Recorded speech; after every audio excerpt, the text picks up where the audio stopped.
Een felle, uitslaande brand had in de nacht van vrijdag op zaterdag een woning in het Echterbuurtschap het Hingen volledig in de as gelegd.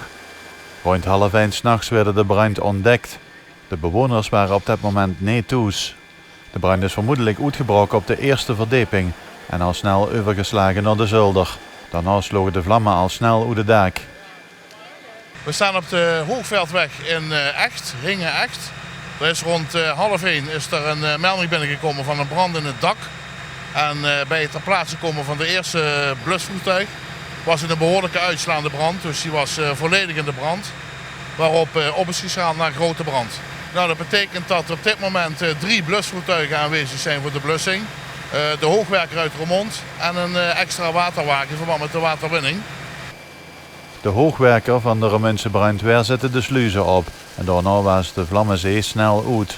De schade aan het huis door de vlammen, de rook en het bluswater is groot. De bewoners kunnen voorlopig niet terug naar huis. De brand is op dit moment onder controle.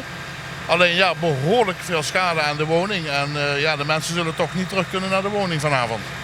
Ja, en de vlammen hebben hun werk gedaan, maar daarna ook het water, hè? Want dat stroomt door het hele huis.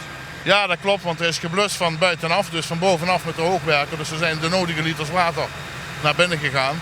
En ten tijde van de brand waren de bewoners niet aanwezig. Is er iemand gewond geraakt bij deze brand? Nee, is niemand gewond geraakt.